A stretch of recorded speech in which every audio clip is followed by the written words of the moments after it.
too, or the military industrial complex. Like, I'm truly worried that we're on the verge of almost a societal level collapse with what's happening to our food, what's happening to our health, what's happening with the potential nuclear war. And I think we have people starting to realize this, and they're trying to like lunge out for it. But we're being told it's alarmist. We're being told it's a conspiracy theory. And to me, that's what we've kind of landed on this health issue. Let's just bring it down to the facts of what's happening to kids. Let's bring it down to just like, let's forget the conspiracy theory, what even anyone's saying in this room. Let's look what's happening to our food and look what's happening to kids. Because by the stats we're seeing, there's something really dark happening. Like outside any conspiracy theory, just the statistics of what is happening to our health in this country and uniquely in America is dark. And so, Casey, if you could do the same, sort of to explain how you got on this path. You started off with medical school. Yeah, so just like Callie, we grew up in D.C.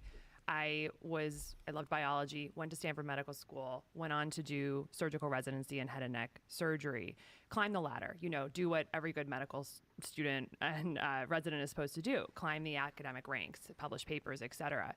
And so I was heads down in that journey. And just like Callie's saying, like with what I think is happening with the American people right now, and really more globally, like there was something inside of me that was whispering and then speaking a little louder, and then finally was a deafening call to me that like something is not right. Like I'm working 8 hours a week. I'm operating, 2, 3, 4, 5 surgeries a day.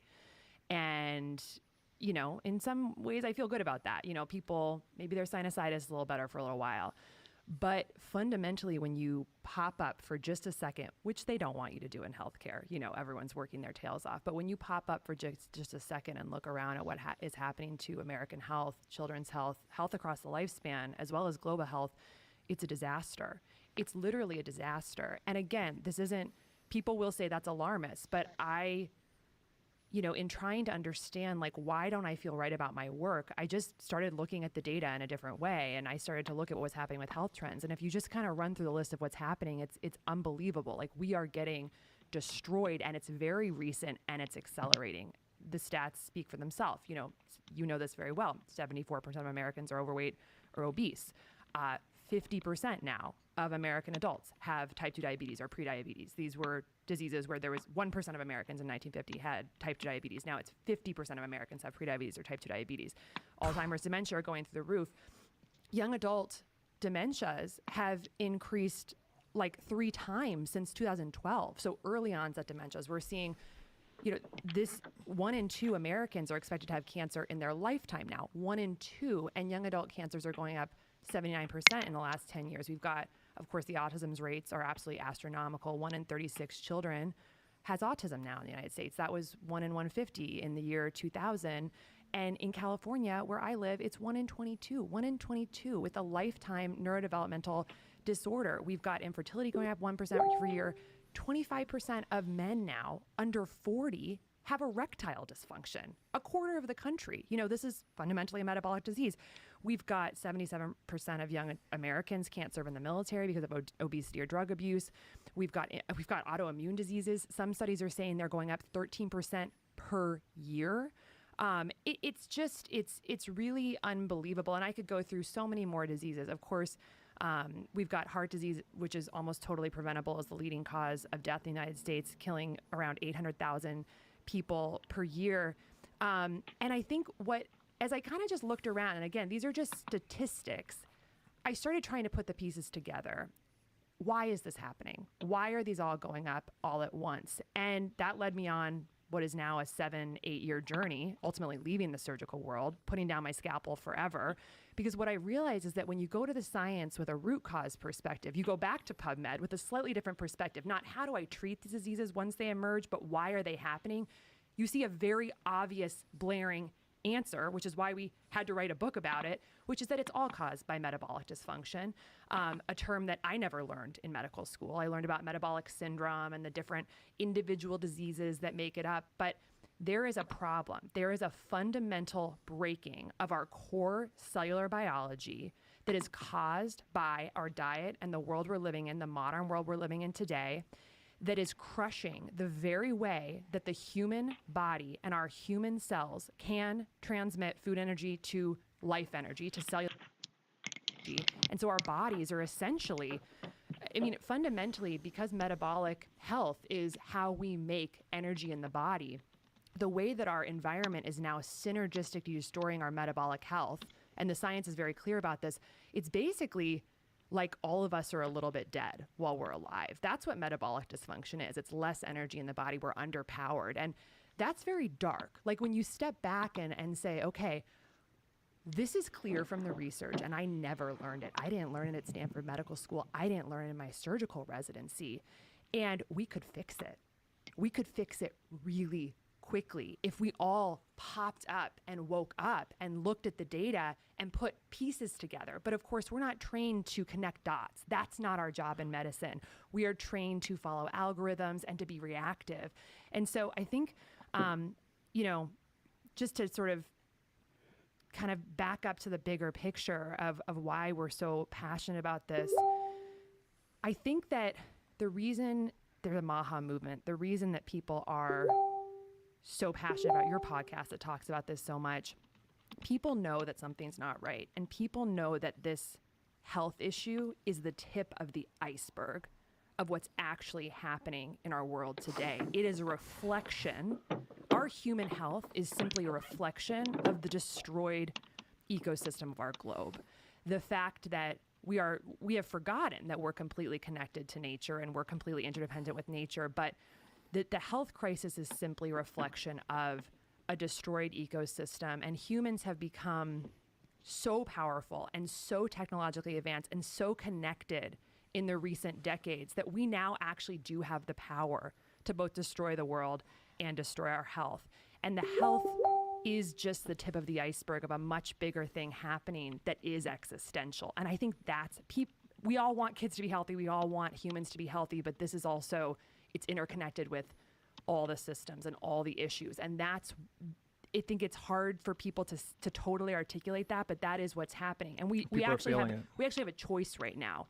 And I do believe this is the moment that we need to decide, are we going to address these interdependent issues? And are we going to make the effort and be courageous enough to fight for this? Or are we going to let ourselves be told that there's nothing wrong, nothing to see here, while our health and the health of the planet is just absolutely being destroyed? So that's what our mission is. This episode is brought to you by The Farmer's Dog. Dogs are amazing. They're loyal. They're lovable. Like, just having Marshall around can make my day 10 times better. And I'm sure you love your dog just as much, and you want to do your best to help them live longer, healthier, happier lives. And a healthy life for your dog starts with healthy food, just like it does for us. There's a reason having a balanced diet is so important. So how do you know if your dog's food is as healthy and as safe as it can be? Well, Farmer's Dog gives you that peace of mind by making fresh, real food developed by board-certified nutritionists to provide all the nutrients your dog needs. And their food is human grade, which means it's made to the same quality and safety standards as human food. Very few pet foods are made to this strict standard. And let's be clear, human grade food doesn't mean the food is fancy. It just means it's safe and healthy.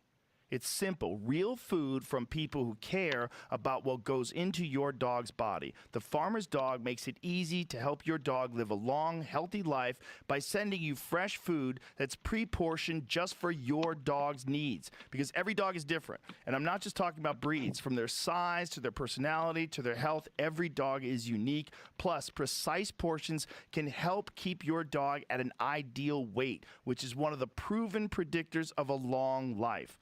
Look, no one, dog or human, should be eating highly processed foods for every meal. It doesn't matter how old your dog is. It's always a great time to start investing in their health and happiness. So, try the Farmer's Dog today. You can get 50% off your first box of fresh, healthy food at thefarmersdog.com/Rogan. Plus, you get free shipping. Just go to thefarmersdog.com/Rogan. Tap the banner or visit this episode's page to learn more. Offer applicable for new customers only. I think one of the most disturbing things about it is how few people are speaking out when the data is so obvious. And then when you guys lay it out, and when people like Brigham Bueller or Andrew Huberman, when any of these people that are like very focused on what the problems are, lay it out. The data's all there, but yet we're not being told this anywhere other than the internet. Right. It's only independent shows that don't rely on executives and networks where there's pharmaceutical drug companies advertising, or food companies, or any of these things. You don't hear any of this stuff. I mean, other than Fox News has allowed you guys on a few times, right? That's right. They're the only ones. Yeah. Well, kudos to them. Yeah, absolutely. It's a human issue, and the fact that people are willing to take money to not talk about one of the biggest problems that we have. I didn't even know about the childhood dementia thing or the young adult dementia thing. Well, type 2 diabetes used to be never Super rare. seen, among kids in their career. Right. It used to be called early onset. They don't call it early onset anymore. As Casey said, 33% of young adults now have prediabetes. I mean, this prediabetes is not some isolated thing. It's the branch of the tree. It's cellular dysregulation. And every single disease is going down. Alzheimer's is now called type 3 diabetes. If Right. you don't have prediabetes or diabetes, you have a very diminished chance of having Alzheimer's. And, so it makes total sense. But somebody from Harvard Medical School that specialized in Alzheimer's, their entire course load, their entire training, their entire focus is on accepting Alzheimer's, that it's there, that it's growing, and then figuring out marginal improvements for it. There's literally people that are the highest educated people in the world do not even understand what causes these diseases. They're just accepting that and making the cures for them, the marginal treatments.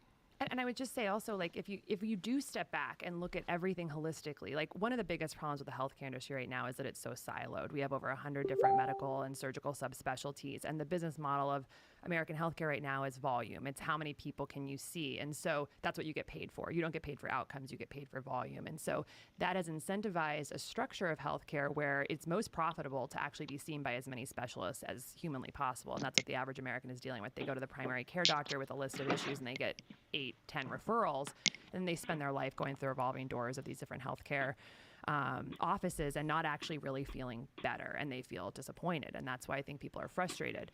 So